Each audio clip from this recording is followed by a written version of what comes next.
Hadin arsnem ibu umu yurim na ibenta wachna ya ka yung skur themme ka amutong government LP school ka wahab hapo ka amlarem civil subdivision daw MLA ka thanyo lakmen remboy hagamang poisa wasupaw sulang. Ne kasingiwan daman kasingiwaw sa akan mo way pen kaman yaw MLA ki wasikay ki kana skur wawaro ki wachong chunong ka amutong na baha wakat tadayo ki daga yung skur themme. Wayagani ka yung skur themele dawan wawai daw MLA ka thanyi ulak men remboy hey emlang umedeling emswer MDC ka waris usilamin in charge SDSU amlarem subdivision kipajba awachong chunong nalor ki wasikay ki kana skur wakiwi hagayalang wapalay daw kin niyalang wahechnong amutong. Hagani ka juk kasingi ulak men remboy dawai haro ya ka yung hol ka chunong amutong ka wada chna helud wa arpausan lak lengba ka border areas development ka wahab hapo ka SCA BADP arja khatkande arja arpau ADDL ulak men remboy haw e kelampan singau u ikmen wada ye upendep ya gani ka skur wenalor wa yo ya ka yung skur wa pura katu yarap elat ko le ya ki khanna wa yo pure hado class 5 hagani ka skur ne bah man chwa ne daw wa kharnia ya class 5 da hab lai pure no ki sejengai kentu ya ki wasikai ki khanna skur wa man ki ya kre lang ne benta ikalla wane liang ka sarkar le ne por chai por da perchangko Upen biang ki yung skur ki salabas wow i training ya ki wasikai wow thok ki wasikai hai thaw thali na lor ki wi kilat kiluti wayai ni daw pten chuchu chaprang hejo ipor ongu umpuyi ule ludwaro dang emchiboni emkam kamte kentu ya ki pajba wow i yumut chak sarkar na lor wow ya kre lang ne benta upen ku ya kajela dapan rap haro wa hapo enyaw tali ki snem so phau tali tam ki skur hapo ka amlarem civil subdivision ki wayo yung skur themme lang ba ka chnat education border area lang ba ka MLA scheme wa ki vide ki chnat sarkar kentu open mkam hok ye wadiyo wayo yi open ku chuchu ya ka thany ong mkam uman ki bas kem yumut wa ya kre lang hejo ipor ulak men remboy dapan benapaj ba haro wa ne benta ka hol ha subdivision amlarem dayo ya ka mang poisa wa li kelur supaw sanlang Wem slem de bu muyurim no knang yo yo asmat usdang kre nei benta i mentoy upaj ba hapo ka constituency amlarem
Tang na marba pandan kamra kelas kine ha kelas 4 kane ka pen kemen yang ana marba lengba kana ka yeng kaple ya kalat kamtam ya ki badok ki besuk bakin yo ki ban le kelas 5 kin yo ban le hang ni pochnong klampelut ya kapisa katengka dak balait shamlarem ne chawe sha kadang itnaro kalang ka trelang jang kinahikai bat ka barsnong Kenapa dia terhilang? Pinamlah banle. Andang awan ngapai gini kenro. Kibalate lang ba kenarji. Kadno ko lang mo itinan. Namar ba agde hang neken. Ba ngila banpul ya ki resource ki jangi. Ya kita ki jing don. Ki jiarap na sarkar bagin la nang putaka jimbet ki jimbiang. Konong song konong hikay bakna school long ke betre lang namar bakane kare por kabakong san nakabanta kijing kala baro ila i ke sarkar na kabay por skoy por nado aja khatra kala persyang na penbiang ya ki school kala persyang ban penbiang i syllabus kala persyang ban penbiang ban ai training ya ki no hikay kala persyang ban thung ya ki no hikay hagi jaka tibatli kane kanang yai piten namar bah po kaji alam jang ucip ni sabam bram jangi o konrat sangma nilayo i ba kajing kala hakaliang education hapo kanega state kajongi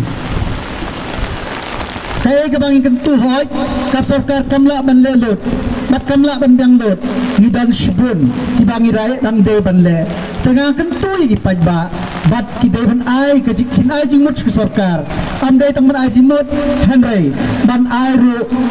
ban ai ki slok tilam namar balarangi wa shisha ya kata ka jingkala hapo ka state ke jongi ta kana kapor ngam kwa ban kren shibun namar ba unos lap ulahiar ngam kwa baki kena school kinyo ka kwa tang ban kit bok kriang ya kinong hikay ya kena school tuapon kami ng school batunggor ya kato community hall ba ladap sina lagbang pada area department ba penagam hok sumar hok margine gini property kita free sa kanila kaway kumapa makanto Yapri bapin ay kadiyate lang pang sumar ya kemariang sumar ya hitinggan di enbaro ngitip baka uling ibagirang tan na kantali mentoy itang kasunang kathaw ay kati kamon kati kadyagadang pri nga kung nung nikmat na kaway pos man po nga pasyang banle bantumha ya kapule kaputi pagbaha din ang pagba barakaway ang laban len hapo ako naging hinyaw tuligisnem tumba South Road Town School hapo ka konsigito nga tibayo building lang ba kas education department lang ba ka boda area lang ba ka middle scheme talang ba kiyo yung scheme sarkar SSA hapo ka naga ka konsigito ni nginang pa pangkatususyo maka bang pa yapi ka lang ba hidawat premandan kata ka jinsyam na jingmot bat kata ka dia trailang baka sarkar pinabagin la ban kintiw sa prang hanap po ang kitbokin lang ya kiniki bilang ba itong nasunang barok bilang lang kami niya trailang nakamata ka tinggit kiyang jang pagba kaamram jangi kadang supon kitinggan kam Henry suki nginla ban tengkiw syakmat namarba ngila ira dong te suking hapo kanega dialang jong konrat ke sama kalong ba niyo ay nirap kanega surat ng tension ne nginang jay nanti kuna magniyo banang penhe penha mapne susu bat kumaplatip napangla sidong bre kintreno namarba yakakam la IT bat kay ka mga tuwa ang tip pagbahang ne ba nakabenta kahol jong ka subdivision na po ameren nilayo ya kapisa light blue sa sanla bago manong rin na kumapno ngindo haka shitrit ume lane light road trip to April kinamangin sang mantay ya ka nagagilan kam jong paiba hapo kanetong sigadangi sa simbiang ngakin po kumiyang ipibara ngakin po kumiyang ipisang kinasan la Iba pasti exam ng free, but ang ating son ng free, tao din ng nagkabat free, but umyanan ng nagkabat free, si Darno, kumay si Darno.